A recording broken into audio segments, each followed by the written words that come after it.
और चलिए खबरों में आगे बढ़ते हुए अगली बड़ी खबर अब आपको बता दें, विभव कुमार की न्यायिक हिरासत बढ़ा दी गई है। 22 जून तक बढ़ाई गई है विभव कुमार की न्यायिक हिरासत।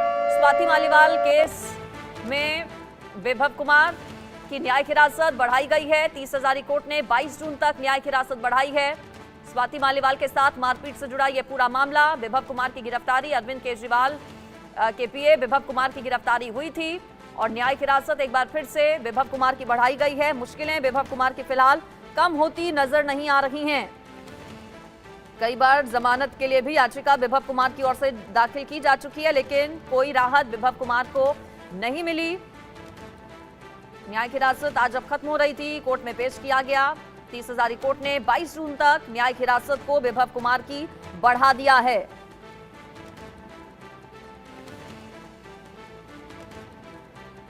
इससे पहले दिल्ली हाईकोर्ट ने विभव कुमार की जमानत याचिका जो लगाई गई थी विभव कुमार की ओर से, उस पर पुलिस को नोटिस भेजा था।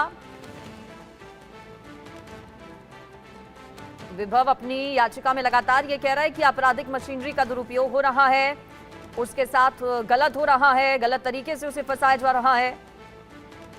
बहरहाल अपडेट आपको ये बता रहे हैं कि न्यायिक हिरासत जो आज खत्म हो रही थी विभव कुमार की, उसे 22 जून तक के लिए बढ़ा दिया गया है। मेरे साथ आशीष सिन्हा इस पर जुड़े हुए हैं।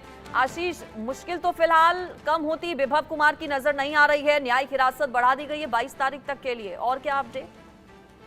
नहीं, देखिए, न्यायिक हिरासत तो रूटीन पार्ट है, क्योंकि अगर कोई जेसी में होता है 14 दिनों की जेसी भेजी जाती है या फिर जितने दिन इन्वेस्टिगेशन एजेंसी की तरफ से जेसी की एप्लीकेशन मूव की जाती है, उसके बाद तो जेसी के बाद आदमी पेश होता है।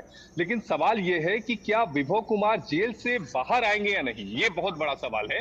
और ये मुझे लगता है कि ये विभव कुमार के लिए यही मुश्किलों भरा है। उसके पीछे वजह क्या है वो मैं दर्शकों को बता दूं। 2 अलग अलग याचिकाएं विभव कुमार ने दिल्ली हाईकोर्ट में दाखिल की है।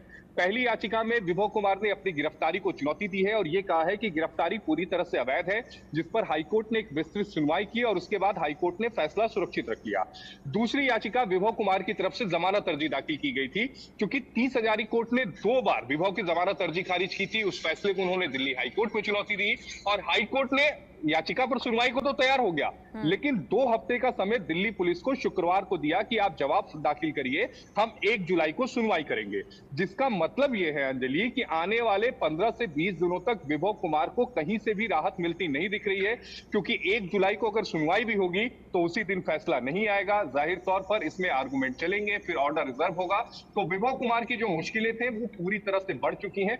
न्यायिक हिरासत भी बढ़ा दी गई है इधर बीच। अब देखना यह होगा कि आने वाले समय में विभव को दिल्ली हाईकोर्ट से राहत मिलती है कि नहीं, क्योंकि राहत की उम्मीद उन्हें केवल दिल्ली हाईकोर्ट से ही अब है।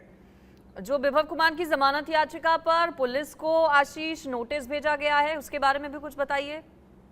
देखिए, दरअसल विभव कुमार ने दिल्ली हाईकोर्ट में याचिका दाखिल की, जिसमें विभव कुमार ने यह कहा, पहला कि मुझे गलत तरीके से फंसाया गया, दूसरा स्वाति मालीवाल ने 3 दिनों के बाद एफआईआर दर्ज की, तीसरा स्वाति मालीवाल ने उनके साथ मारपीट की, चौथा स्वाति मालीवाल की जो मेडिकल रिपोर्ट है वो 3 दिनों की बात की है, चौथा मेडिकल रिपोर्ट में कहीं भी स्पष्ट घाव की पुष्टि नहीं होती है, पांचवा इस पूरे मामले में स्वाति मालीवाल का जो कंडक्ट था वो संदेह के घेरों में है, छठा मैंने स्वाति मालीवाल के खिलाफ जो एफआईआर शिकायत दर्ज कराई थी उस पर कोई कार्रवाई नहीं हुई, आठवां ये पूरी जो मुझे गिरफ्तारी का जो पूरा ये षड्यंत्र रचा गया है ये एक राजनीतिक वो जो शत्रुता थी वो निकाली गई है। तो ये 8 अहम बातें कही थी। हालांकि इससे पहले 30 हजारी कोर्ट में भी कही थी, लेकिन वहां से उन्हें राहत नहीं मिली।